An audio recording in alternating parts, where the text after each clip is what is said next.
Hey everybody, happy Sunday. I hope that wherever you are and whatever you are doing, you're safe, you are well, and you are with people you care about who also care for you. Oh my gosh, it is hot. I'm filming this on Tuesday, so nearly a week before it goes live. And let me just let you know that it's still well above 100 degrees Fahrenheit here at the house.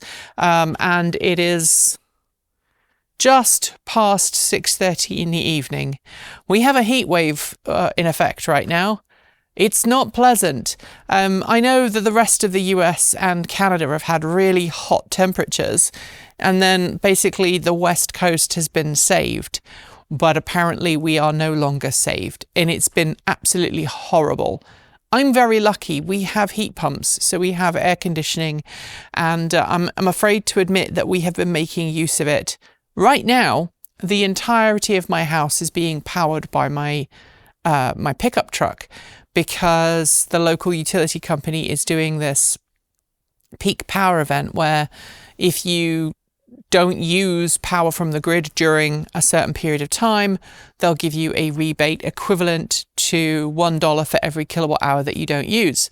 And so we're doing that right now. This is actually the second time this week that we've had to use the truck for backup power. The first one being somebody managed to crash and took out our power lines again. Almost exactly the same point to where the previous power line went down about a month or so ago. And yeah, maybe they need to change the speed limit, or maybe people need to actually pay more attention when they're driving. I don't know what the solution is, but as somebody who has herself taken out a power line, I also have sympathy for people involved and hope that everybody who was involved is safe and recovering from any injuries that they may have sustained in the process. Anyway, that's not what I want to talk to you about today. I want to talk to you about something that has come up as a consequence of me making a video on OVMS, the Open Vehicle Monitoring System. Several people have said to me, wow, could this work in my insert name of GM vehicle here? And the answer, unfortunately, in a lot of cases was, well, maybe. A lot of the newest vehicles from GM, like all other major automakers right now, are much more heavily encrypted and locked down, meaning it's increasingly difficult for people to come up with their own, DIY solutions to common stuff. So, for example, the latest Ford EV, the latest version of the Mustang Mach-E has a fully encrypted CAN bus. All of GM's vehicles now have encrypted CAN bus, which means not only is it difficult to do what I did with the Bolt and just kind of read the data and then send data on the CAN bus. In some cases, you can actually cause the car to go, nope, not going to do that. Something's doing something that it shouldn't, and I'm very angry and I'm very upset. Some GM vehicles even don't let you plug in third-party OBD2 readers, which I think is heinous. Like, okay, fine, you don't want people mucking around with your vehicles, but at least give people a way to pull error codes off their vehicles without having to spend a couple of $100 at the local dealership getting those error codes read off. And I've been thinking about that a lot this week, and that brings me to the topic of today, which is, are automakers locking their vehicles down too much? They tell us that they're doing it for safety reasons, but is it really for nefarious purposes, i.e., if we lock down your data and we don't give you access to it, which obviously ties in with last week's Sunday Musing, then we can charge you money for it. And then we become another revenue stream for automakers. I think that automakers have gone too far in locking down their vehicles to the point that it becomes problematic for any bugs or any security flaws to be revealed. And I know it's something that we seen earlier this year with Volkswagen, right? Volkswagen said, hey, we're going to not let anybody use third-party API access for our vehicles. And now you have to go through our subscription service, and we're going to lock everybody else out. Some people have figured out ways around that already. But in locking people out, in banning people from having access to and wrenching on their own vehicles, because that's essentially what this boils down to, right to repair, right to work on a vehicle that you own, automakers are actually making it worse for themselves in the long term, because customers remember stuff like this.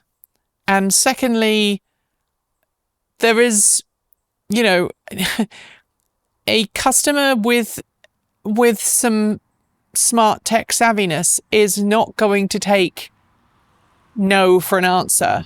A good example of this is in the smart home connectivity world. So Samsung recently said, okay, we're going to start charging people money who want to use our smart things home integration ecosystem with things like Home Assistant and whatnot. And a lot of people turned around and went, no, you won't be doing that. I'm not paying you for something that I should have access to because it's a product we purchased from you that we own. We should have access to our own products.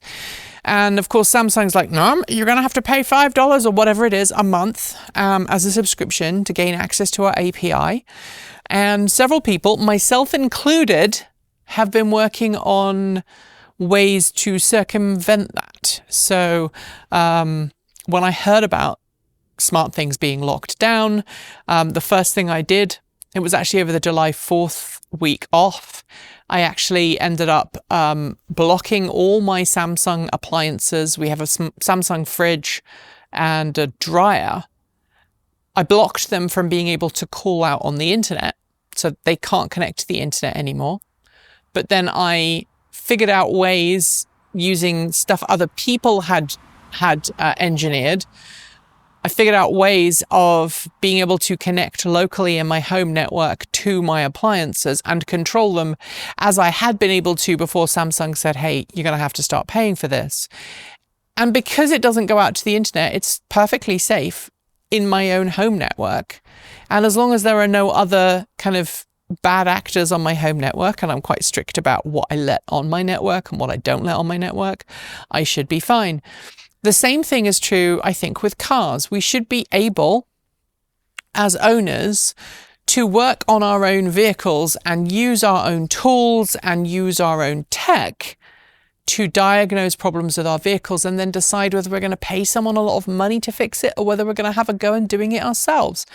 As you know, I work on both of our EVs and my electric moped as well, motorbike.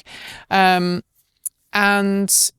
I think that is actually an empowering thing, because it means that if something happens, I have a much better idea of how my vehicle works, which means I'm less likely to be able to be taken advantage of.